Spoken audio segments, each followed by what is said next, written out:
आज ईद है और ईद पर भी कई जगह ऐसी तस्वीरें सामने आई हैं कि लोगों ने काली पट्टी बांधकर नमाज पढ़ी है। देखिए, रमज़ान के 30 रोज़े के बाद, पाक महीने के बाद ये ईद आती है। ईद में लोग रोज़ा के बाद खुशी, ईद का मतलब है। और लोग मस्जिद में गए, मस्जिद में खुदा और बंदे के बीच का संवाद को नमाज कहते हैं, इबादत कहते हैं।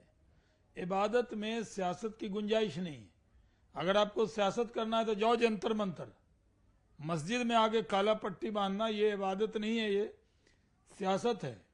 क्योंकि गुमराह कर रहे हो सरकार के खिलाफ। ये पट्टी किसके खिलाफ बांध रहे हैं? गवर्नमेंट ऑफ इंडिया के खिलाफ, सरकार के खिलाफ, भारत सरकार के खिलाफ, अपने मुल्क की सरकार के खिलाफ। ये कहीं से जायज है? आप ईद के दिन, और आज वो माइनॉरिटी में आ गए वो लोग। मेजॉरिटी मुसलमानों ने काली पट्टी को नकार दिया, और जिन लोगों ने ये कॉल दिया था कि काली पट्टी में नमाज अदा करेंगे, वो फेल हो गए बुरी तरह के। हमने देखा, मेरे पास आसपास तो एक भी नहीं था। होता तो मैं पूछता क्यों बांधे हुआ है भाई, लेकिन मैं जहां नमाज पढ़ रहा था वहां अपने फुटेज देखा, एक भी काली पट्टी वाला नहीं दिखा मुझे मेरे पास।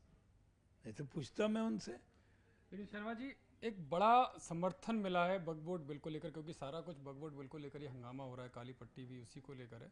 केरला जो कैथोलिक बिशप काउंसिल है उसने समर्थन किया। उसने कहा कि जो असंवैधानिक है और जो गैर जरूरी, जो अन्यायपूर्ण प्रावधान है वो हटने ही चाहिए, और सांसदों को इसके पक्ष में, जो नया बिल आएगा उसके पक्ष में मतदान करना चाहिए।